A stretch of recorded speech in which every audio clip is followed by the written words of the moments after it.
Hola, bienvenidos y gracias por la sintonía. Bueno, pues ahora sí empezamos directo con la revelación que le dio el Señor Jesús al apóstol Juan para su segunda venida en el libro de Apocalipsis. Vamos a tratar de entender los más mínimos detalles porque es ahí donde están las revelaciones más grandes. Primeramente empezamos con una pequeña oración. Te damos gracias, Padre Santo, por tu amor y por tu misericordia que son tan grandes, mi Dios. Te damos gracias, Padre Santo, por tu amado Hijo, nuestro Señor Jesús, y por tu Santo Espíritu, mi Dios. Te damos gracias, Señor, y te pedimos en este momento que por favor nos dé sabiduría, Señor. Danos entendimiento, Padre, para poder entender tu palabra y poder discernir lo que tú tienes para nosotros en estos tiempos. Te damos gracias, mi Dios, y te lo pedimos en el nombre de nuestro Señor Jesús. Amén. Hoy vamos a empezar con el capítulo número 4, del 1 al 11. Aquí el Señor Jesús le mostró al apóstol Juan cómo es la adoración del Padre en su trono en el cielo. Y se lo mostró con todos los detalles. Vamos a empezar a leer el Apocalipsis capítulo 4, versículo del 1 al 3. Dice: Después de esto miré y he aquí una puerta abierta en el cielo. Y la primera voz que oí como de trompeta hablando conmigo, dijo: Sube acá y yo te mostraré las cosas que sucederán después de estas. Y al instante yo estaba en el Espíritu, y he aquí un trono establecido en el cielo, y en el trono uno sentado. Y el aspecto del que estaba sentado en el trono era semejante a piedra de jaspe y de cornalina. Y había alrededor del trono un arco iris, semejante en aspecto a la esmeralda. Alrededor del trono había tronos, y vi sentados en los tronos a 24 ancianos, vestidos de ropas blancas, con coronas de oro en sus cabezas. Y del trono salían relámpagos y truenos y voces, y delante del trono ardían 7 lámparas de fuego, las cuales son los 7 espíritus de Dios. El texto aquí de referencia es Éxodo 19:16. Y aconteció que al tercer día, cuando vino la mañana, vinieron truenos y relámpagos y espesa nube sobre el monte, y sonido de bocina muy fuerte, y se estremeció todo el pueblo que estaba en el campamento.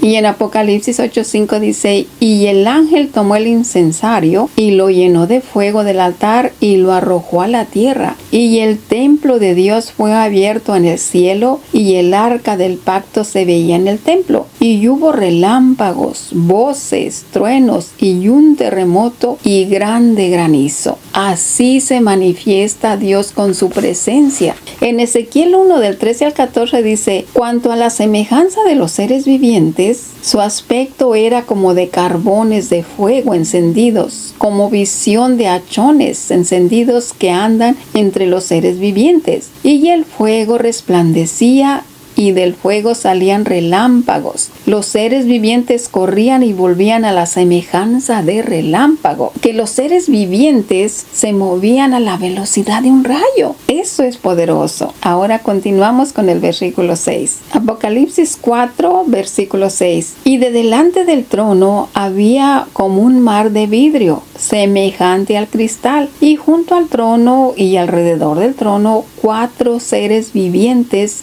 llenos de ojos delante y detrás. El primer ser viviente era semejante a un león. El segundo ser era semejante a un becerro. El tercer tenía rostro como hombre, y el cuarto era semejante a un águila volando. Y los 4 seres vivientes tenían cada uno 6 alas, y alrededor y por dentro estaban llenos de ojos, y no cesaban día y noche de decir: Santo, Santo, Santo, el Señor Dios Todopoderoso, el que era, el que es y el que ha de venir. Y siempre aquellos seres vivientes dan gloria, honra y acción de gracias al que está sentado en el trono, al que vive por los siglos de los siglos. Esa es la función de los seres vivientes. Los textos aquí de referencia es Ezequiel 1:22, dice: y sobre las cabezas de los seres vivientes apareció una expansión a manera de cristal maravilloso, extendido encima sobre sus cabezas.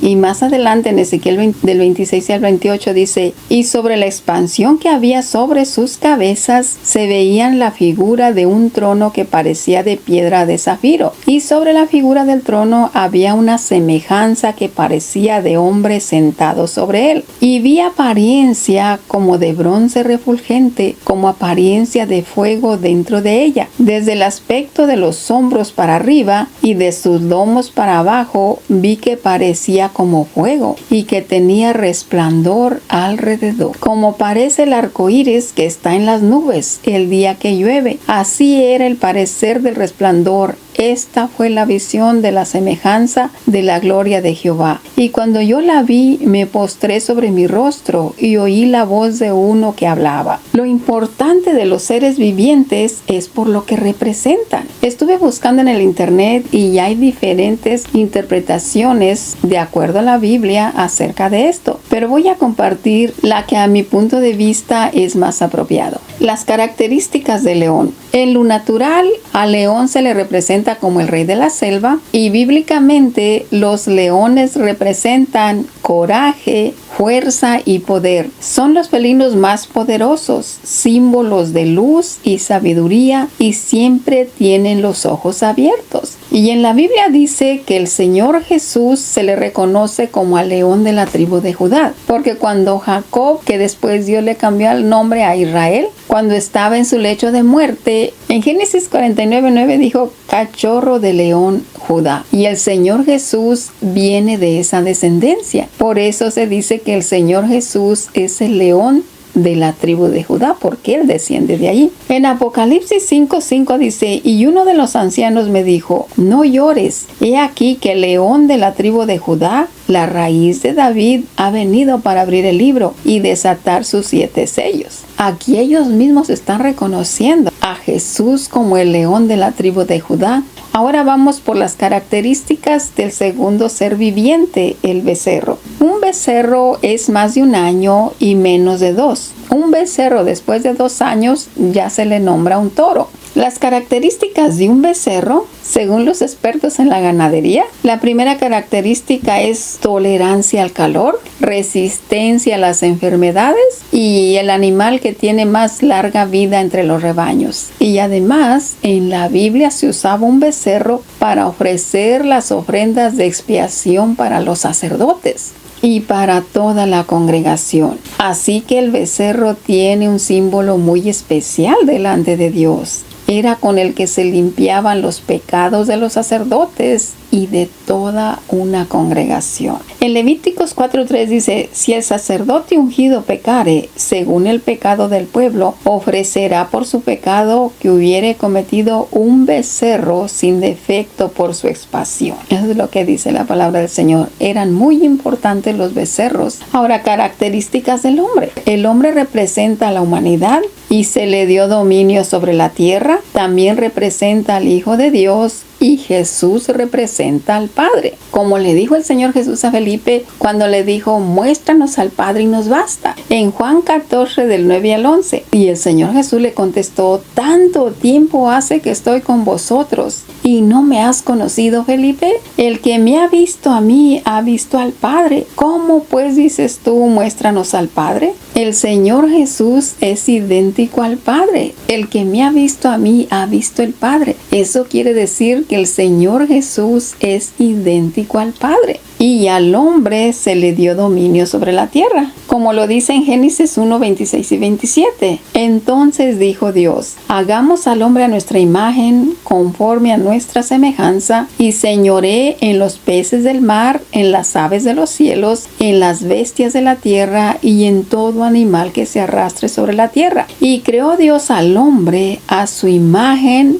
A imagen de Dios lo creó, varón y hembra los creó. Por eso el significado del hombre es muy importante, porque somos parte de su familia. Eso nos representa a toda la humanidad, al Señor Jesús y a Él mismo en su trono. Ahora, características del águila. Las características del águila en lo natural dicen que es rapidez, gran poder físico, resistencia, contemplativo, humilde, se eleva a lo más alto, y cuando vuela mira directo al sol. Eso también significa que puede mirar directo a Dios. Entonces en el águila está representando el que se remonta a las alturas espirituales, puede ver al Señor Jesús y a Dios cara a cara. Al águila se le reconoce como una de las 4 dimensiones de la creación. El profeta Isaías describió a los seres vivientes como serafines. En Isaías 6, del 1 al 3, dice: en el año que murió el rey Usías, vi yo al Señor sentado sobre un trono alto y sublime,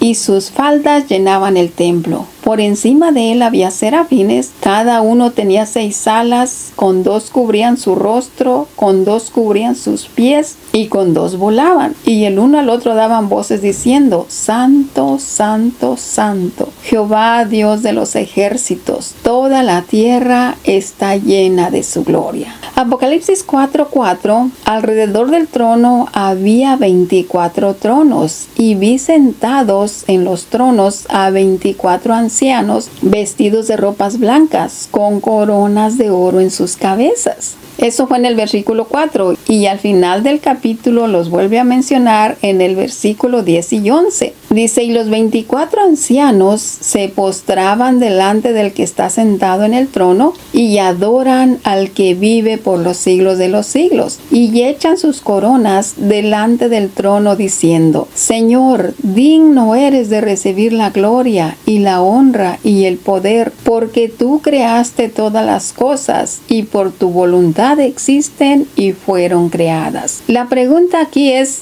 ¿quién son esos 24 ancianos? Pues el apóstol Juan no especificó quién son. Aquí viene a mi mente lo que dice la palabra del Señor, que cuando el Señor Jesús se transfiguró delante de sus discípulos en un monte alto, dice que allí apareció Moisés y Elías hablando con él. Eso quiere decir que ellos están con Dios en su presencia. En Mateo 17, del 1 al 3 dice: y 6 días después Jesús tomó a Pedro, a Jacobo y a Juan su hermano, y los llevó aparte a un monte alto y se transfiguró delante de ellos, y resplandeció su rostro como el sol, y sus vestidos se hicieron blancos como la luz. Y aquí les aparecieron Moisés y Elías hablando con él. Y eso que hizo el Señor Jesús de la transfiguración delante de sus apóstoles antes de su partida fue para preparar el corazón de sus discípulos para que se fueran acostumbrando a las cosas sobrenaturales.